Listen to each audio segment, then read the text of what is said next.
Hello guys, good morning to all of you. आप सभी का यूट्यूब के पाल एकेडमी में मैं विनोद पाल स्वागत करता हूं। आज हम लोग कक्षा 10वीं के हिंदी पद्य खंड में संकलित सूरदास जी के पद को पढ़ेंगे। पिछले वीडियो में हम लोगों ने इनके 6 पदों को पढ़ा है। यदि आपने अभी तक नहीं देखा है तो डिस्क्रिप्शन में उसका लिंक मिल जाएगा, वहाँ से आप उस वीडियो को पूरा देख सकते हैं, जिसमें एकदम आसान तरीके से संदर्भ, प्रसंग, व्याख्या, साथ ही साथ काव्य सौंदर्य के तत्व को भी बताया गया है। वह हर एक पद का बताया जाएगा। देखिए, इसमें है कि ऊधो मोहि ब्रज विसरत नहीं। यहाँ पर सूरदास जी ने श्री कृष्ण की मनोदशा का चित्रण किया है कि जब उद्धव मथुरा पहुंचकर श्री कृष्ण को वहां की सारी स्थिति व्यथा को बताते हैं तो श्री कृष्ण इस बात को सुनकर भाव विभोर हो जाते हैं और उद्धव से कहने लगते हैं कि उद्धव, यानी हे उद्धव, मैंने मुझे ब्रज, वो जो ब्रज था, विसरत नहीं, वह जो ब्रज है वह मुझे भूल नहीं रहा है। हे उद्धव, मैं उस ब्रज को भूल नहीं पा रहा हूँ। वृंदावन गोकुल वन उपवन, जो वृंदावन का जो गोकुल है, जो वन है, जो वहाँ के उपवन, जो बागीचे हैं, सघन कुंज की छाएं, कुंज मतलब होते छोटे छोटे जो वृक्ष होते हैं, की छाएं, जो घने वहाँ पे कुंज थे, उस कुंज की जो छांव है, उस छांव को भी नहीं मैं भूल पा रहा हूँ।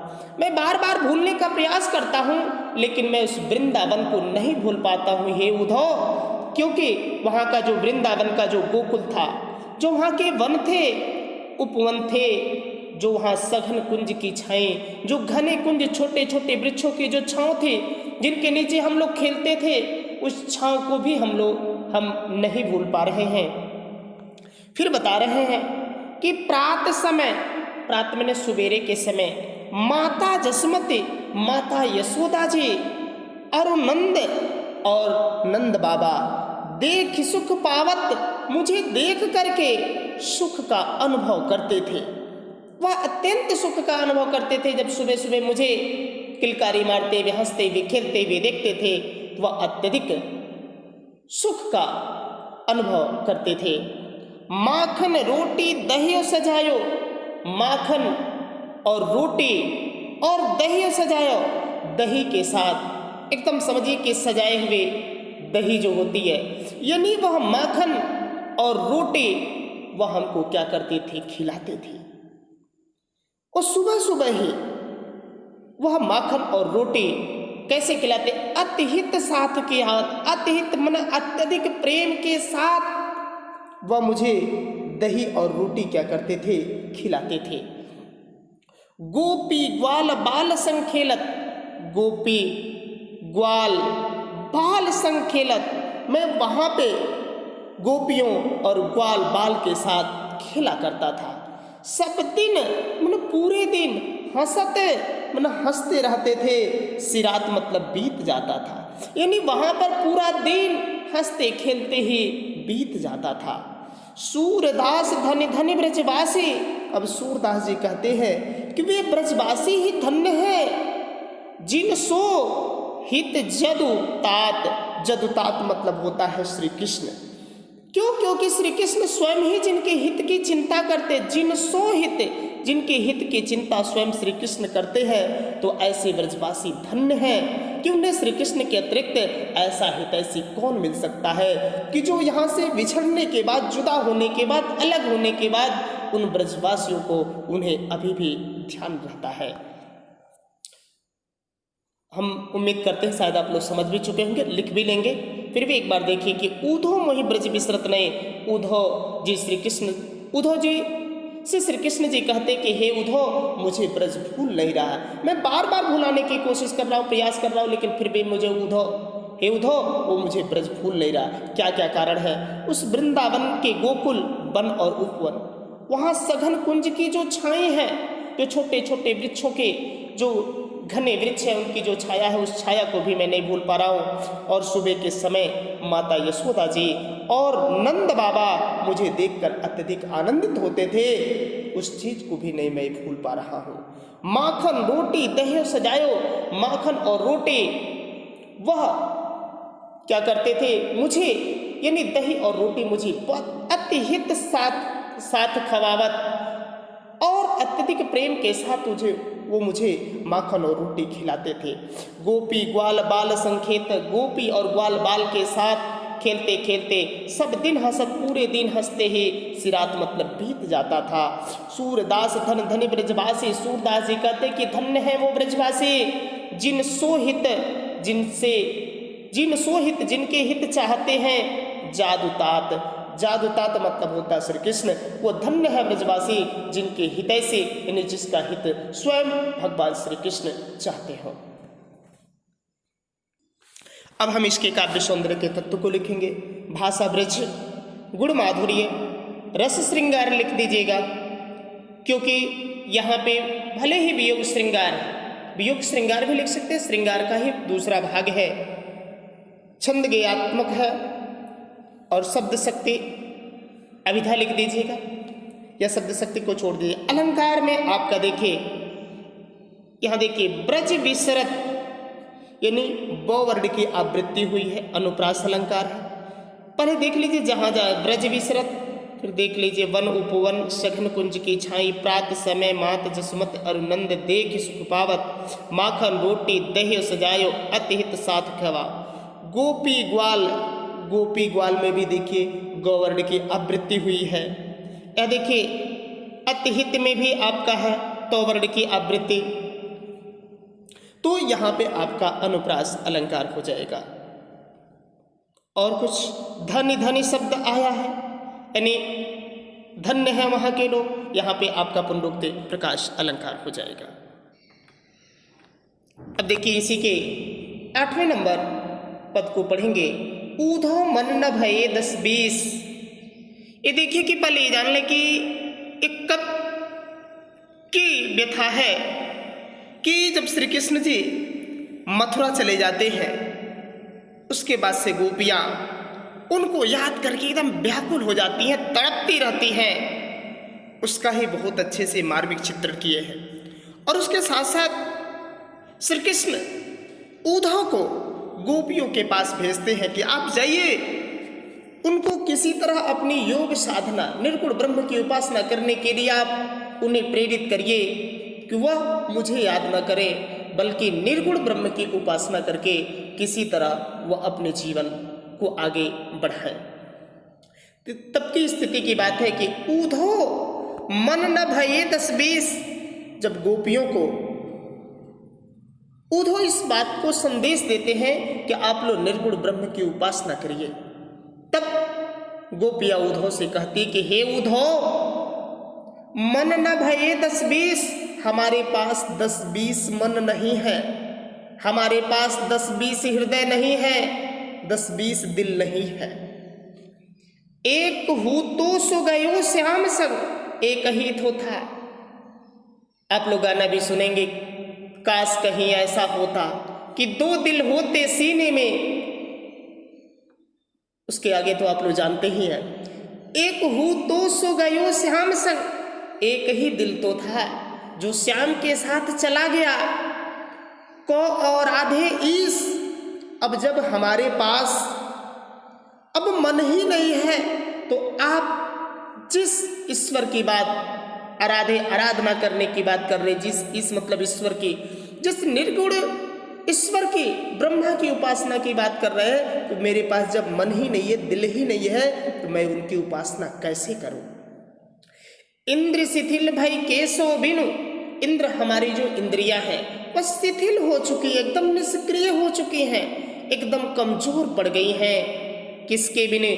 केशो यानी श्री कृष्ण के बिना हमारी जो इंद्रियां हैं वह बिल्कुल एकदम शिथिल पड़ गई हैं। जो देहि बिनु शीस, ये हमारी इंद्रियां वैसे हो गई जे ही देहि बिनु शीस, मतलब कि ऐसा शरीर यानी जिसमें आपका सिर ही न हो, यानी बिना सिर वाला धड़ शिथिल और बेकार हो जाता है। हमारी इंद्रियां भी वैसी ही हो गई हैं कि बिना सिर वाले धड़ के समान हो गई है। अरे बिना सिर वाला धड़ रहेगा शरीर तो उसका कुछ काम करेगा नहीं करेगा। ते बता रहे कि हमारी जो इंद्रियां हैं वो भी ये मानिए कि बिना सर वाले धड़ के समान शिथिल हो गई है। लेकिन फिर भी क्या, ऐसा लागी रहत मन तन श्वासा, आशा लगी रहत, अभी भी आशा है, उम्मीद है, कभी तो कभी आएंगे। ये आशा लगी रहते तन श्वासा, तभी तो हमारे तन से श्वास अभी चल रहे हैं कि कभी तो कभी वह क्या करेंगे, आएंगे। इस उम्मीद, इस इरादे में हम लोग बैठे हैं कि कभी न कभी तो श्री कृष्ण आएंगे, जरूर आएंगे, क्योंकि वादा करके गए हैं। जीवही कोटि बरस, यदि इसी आशा इसी उम्मीद में जीवही में हम लोग जीवित रह सकते, कोटि में न करोड़ों वर्ष में न बरस, इस आशा इस उम्मीद में केवल कि वो वापस आएंगे, इस उम्मीद इस आशा में हम लोग करोड़ों वर्षों तक क्या कर सकते हैं, जीवित रह सकते हैं। तुम तो सखा श्याम सुंदर के, कि हे उद्धव आप तो श्याम सुंदर अर्थात श्री कृष्ण के आप सखा हैं, मित्र हैं। सकल जोग के ईश, सकल जोग सभी प्रकार के योग के ईश, यानी उस ईश्वर को भी आप क्या करते हैं, जानते हैं। आप संपूर्ण योग विद्या और मिलन के उपायों के भी ज्ञाता हैं, अर्थात तुम ही श्री कृष्ण से हमारा मिलन करा दो, तुम ही करा दो। तो सब तुम मिलने के उपाय को ही जानते हो तो तुम ही करा दो ना। सूर हमारे नंद नंदन बिनो और नहीं जगदीश, ये गोपियाँ कहती हैं। यानी सूरदास जी कहते कि एक गोपियाँ कहते कि उद्धव से कि हम तुम्हें ये स्पष्ट बता देना चाहते हैं कि नंद नंदन बिनो, यानी नंद के नंद अर्थात श्री कृष्ण को छोड़कर और नहीं जगदीश, हमारे लिए कोई भी आराध्य भगवान नहीं है। यानी श्री कृष्ण के अतिरिक्त हमारे लिए कोई भी आराध्य भगवान नहीं है जिनकी हम लोग पूजा अर्चना करेंगे, यानी उसके अतिरिक्त कोई भी हमारे लिए आराध्य देव नहीं है। इसमें काव्य सौंदर्य के तत्व लिख दीजिएगा।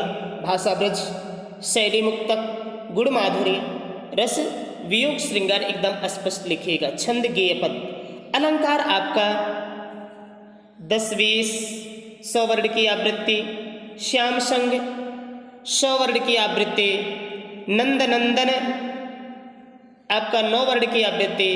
यहाँ पे सीधे सीधे आपका अनुप्रास अलंकार हो जाएगा। ज्यों देहि बिनु शीस, यानी बिना शरीर के प्राणी के रूप में मानवीय वेदना का वर्णन किया गया है, इसलिए यहाँ पर उपमा अलंकार होगा। अब हम लोग इसी के 9वें नंबर पद को पढ़ेंगे। उद्धव जाहु तुम ही हम जाने। यहाँ पे देखें कि उद्धव और गोपियों के बीच में तर्क वितर्क नोक झोंक होता है और ये निर्गुण ब्रह्म की उपासना को बिल्कुल मानने के लिए तैयार ही नहीं होते हैं। तो कैसे इन दोनों के बीच में तर्क और वितर्क होता है, उसी चीज का वर्णन इस पद्यांश में किया गया है कि उद्धव जाओ, यानी गोपियां उद्धव से कहती कि हे उद्धव तुम जाओ, तुम ही हम जाने, तुम्हें तो हम अच्छी तरह से भली भांति जानते हैं, तुम्हारे विषय में अच्छी तरह से भली भांति जानते हैं। श्याम तुम ही हाँ को नहीं पठायो, श्याम तुम ही, श्याम तो तुम्हें और मैंने यहाँ को नहीं पठायो, यानी श्याम श्री कृष्ण ने तुम्हें तो यहाँ नहीं पटाया था, यहाँ नहीं भेजा था, लेकिन तुम हो बीच भुलाने। हमें तो ऐसा लग रहा है कि तुम रास्ते में अपने मार्ग को भूलकर यहाँ पर चले आए हो। तुम रास्ते में चल रहे थे तब तक अपने मार्ग को भूलकर यहाँ चले आए हो। श्री कृष्ण ने तुम्हें यहाँ नहीं पठाया है, मैं इस बात को भली भांति जान रही हूँ। ब्रज नारिन सो जोग कहत हो, ब्रज नारिन ब्रज की नारियों से जोग की बात कहते हुए, बात कहत न लजाने, लजाने में शर्म लज्जा, तुम्हें इन ब्रज की नारियों से निर्गुण ब्रह्म की उपासना की जोग की बात कहते हुए तुम्हें थोड़ी भी शर्म नहीं आती है। ये गोपियां उद्धव से इस तरह से कह रही है। बड़े लोग न विवेक तुम्हारे, कहा कि तुम भले ही बुद्धिमान और ज्ञानी होगे, परंतु हमें ऐसा लगता है कि ऐसे भय अयाने मतलब होता है अज्ञानी, कि तुम में विवेक ही नहीं है, नहीं तो तुम ऐसे अज्ञानतापूर्ण बातें हमसे क्यों करते। हमें तो ये लग रहा है कि तुम्हारे अंदर वो ज्ञान ही नहीं है, विवेक ही नहीं है, बुद्धि ही नहीं है, नहीं तो तुम हमसे इस तरह अज्ञानतापूर्ण बातें, ऐसे भय अयाने इस तरह से अज्ञानतापूर्ण बातें तुम हमसे नहीं करते। हमसो कहलई हम सही के, हे कूधो इस बात को ध्यान रखना कि हमसो कहलई, हमसे तो तुमने इस बात को कह दिया योग साधना करने के लिए, हम सही के हमने तो सह लिया, जिय गुने लेहु सयाने, लेकिन तुम इस बात को किसी अन्य से मत कहना, अन्य किसी भी गोपी से मत कहना, क्योंकि दूसरी गोपी इस बात को कभी भी सहन नहीं करेगी, झगड़ा हो जाएगा, बड़ी तगड़ा झगड़ा होगा। इस बात को तुम किसी से मत कहना, हमसे कह दिए हमने तो सह लिया, लेकिन मैं सचेत कर दे रही हूं किसी दूसरे से इस बात को मत कहना। फिर यहां गोपियां क्या कह रही हैं कि कह अबला कह दशा दिगंबर, दशा दिगंबर, दशा यानी स्थिति की बात है, कहा योग की दिगंबर यानी वस्त्रहीन अवस्था, यानी योग साधना करने वाले बहुत लोग वैसे वस्त्रहीन नंगे ही घूमते हैं, तो कह रहा है कि व्यवस्था, और कहा हम अबला नारियां, बताओ कि हम अबला नारियां उस तरह से वस्त्रहीन नंगे रह सकते हैं। मस्त करो पहचानो, चुप रहो, मस्त करो चुप करो पहचानो, पर इस बात को जानो समझो, और जो भी कहना है तुम सोच समझ कर कहो।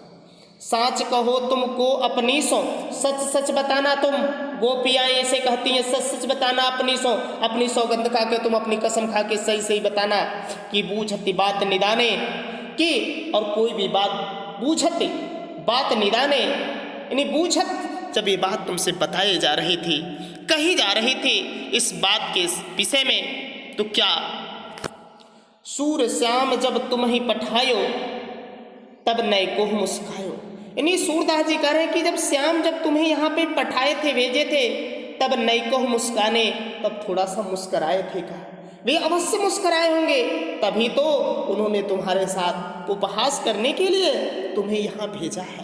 यानी बूझत बात निदनिया करे कि तुम अपनी सौं खा के कसम खा के एकदम सोच समझ कर बोलना, कि जब याद करके बोलना कि जब वो भेजे थे, तो जब वो भेजे थे तो थोड़ा सा मुस्कराए थे कि नहीं। देखते ना, कहते ना मुस्करा के किसी बात को कहते अरे यार मजाक कर रहे थे, तो वही बात है, ये गोपियाँ समझ रहे कि श्री कृष्ण ने उनको मजाक में भेजा था।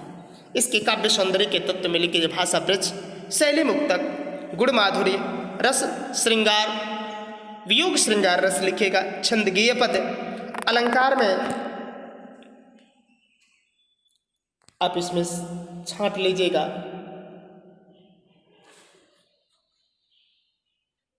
बीच भुलाने, यहाँ ब्रज नारिन बात कहत, बात कहत में भी तो वर्ण की आवृत्ति हुई है, और देखिए इसमें बूझती बात में भी आपका तो वर्ण की आवृत्ति हुई है। नए कहूँ मुस्काने,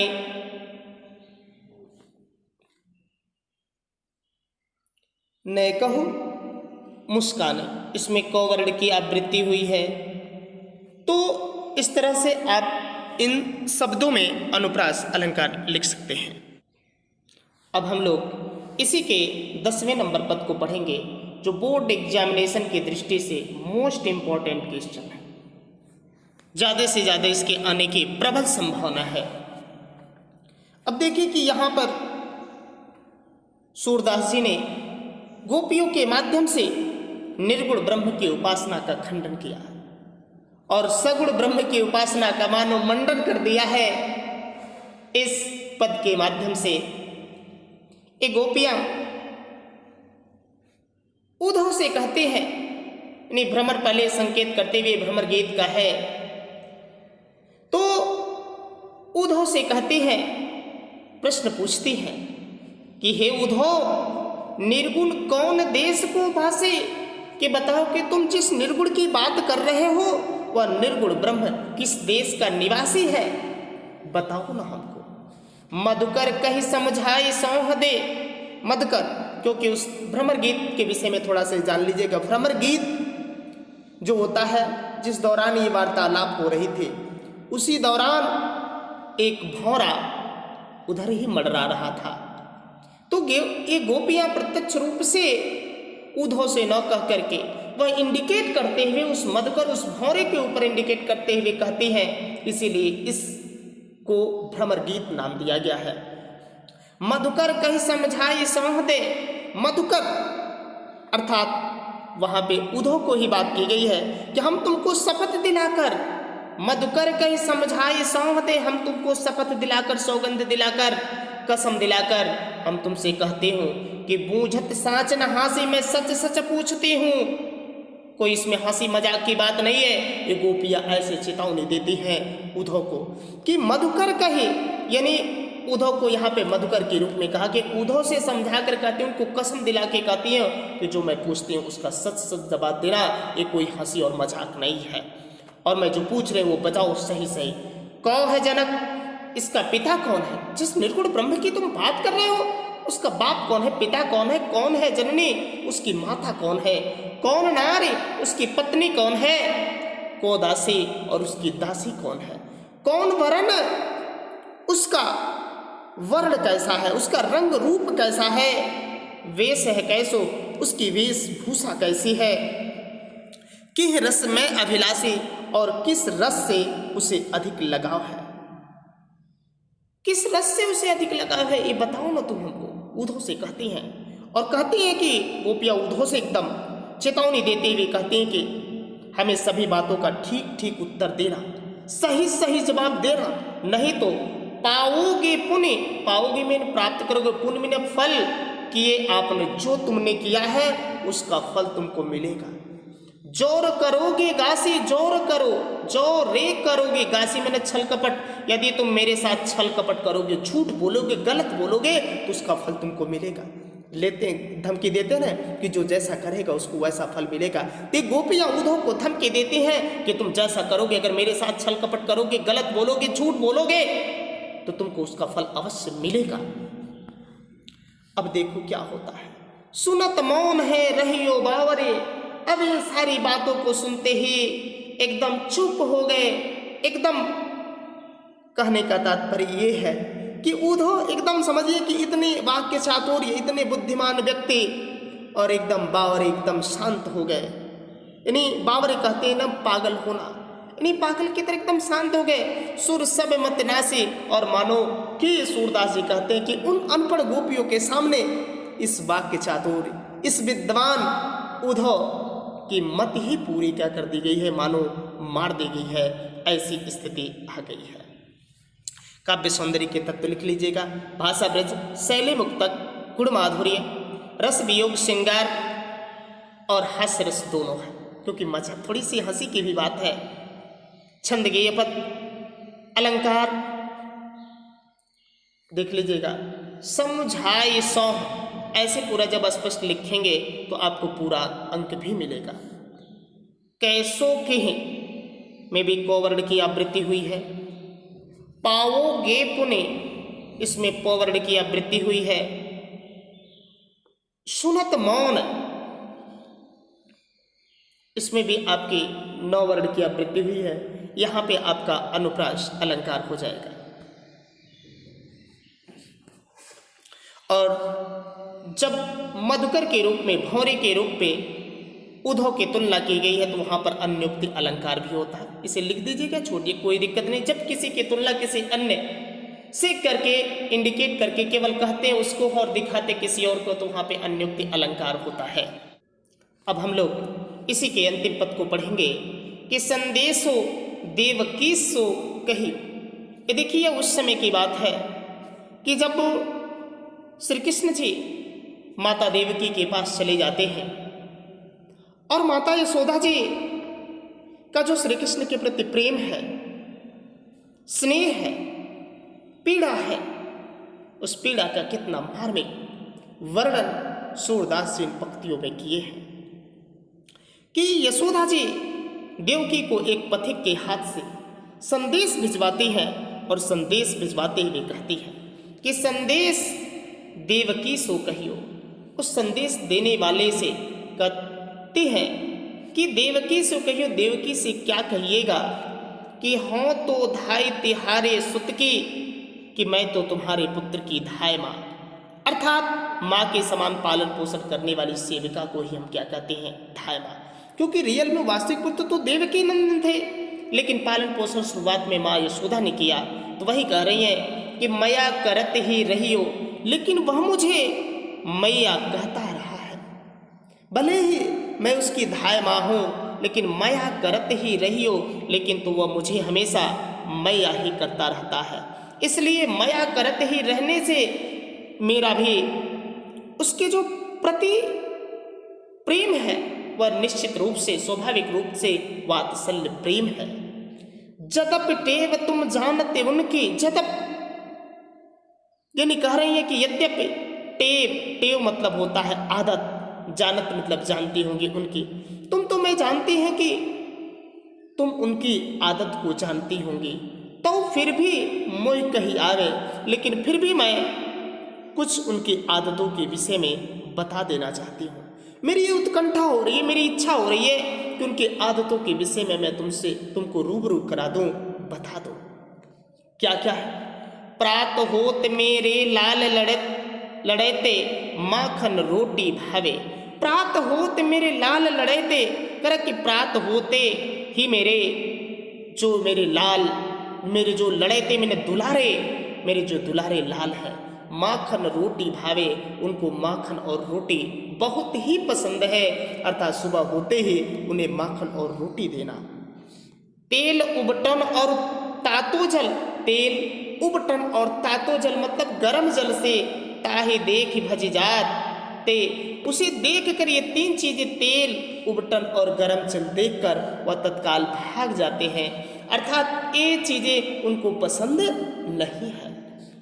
जोई जोई मांगत सोई सोई देत, वो जो मांगते थे, जब मांगते थे तब मैं उनको क्या करती थी, देते थे। क्रम क्रम करके नहाते, यानी क्रम क्रम को धीरे धीरे स्नान करने की उनकी आदत है। उनकी जो आदत है, मेरे बाल लाल श्री कृष्ण की जो आदत है वह धीरे धीरे स्नान करने की आदत है।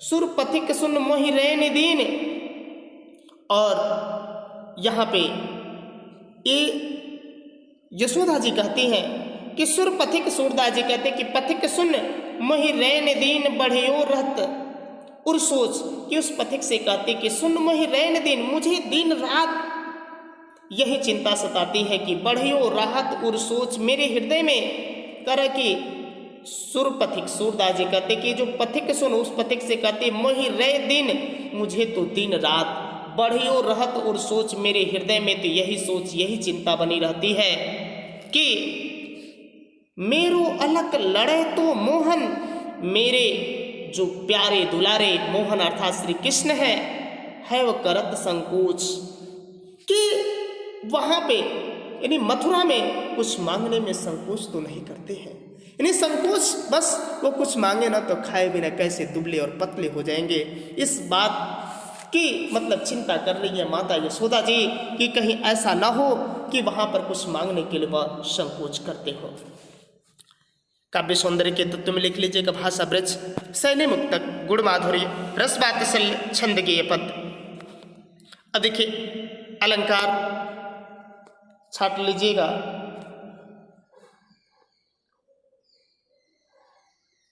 जोई जोई शब्द आपका सोई सोई शब्द दिया है, जोई जोई शब्द दिया है, तो यहाँ पे आपका पुनरुक्ति प्रकाश अलंकार हो जाएगा। और देख लीजिए जदप टेव तुम जनतित्तो मोहि कही, हवर्ण की आवृत्ति हुई अनुप्रास अलंकार हो जाएगा। लाल लड़ेते अनुप्रास अलंकार हो जाएगा। या क्रम क्रम है, यहाँ पर भी आपका पुनरुक्ति प्रकाश अलंकार हो जाएगा। इतना पर्याप्त है, इतना लिख सकते हैं। Thanks for watching the video ज़्यादा से ज़्यादा आप लोग शेयर करें कि जो भी अभी तक मान लीजिए देखे नहीं वो भी इस वीडियो को देख लें। ये बहुत ही इंपॉर्टेंट चैप्टर है, इससे अवश्य एक प्रश्न आता है। Once again thanks for watching the video.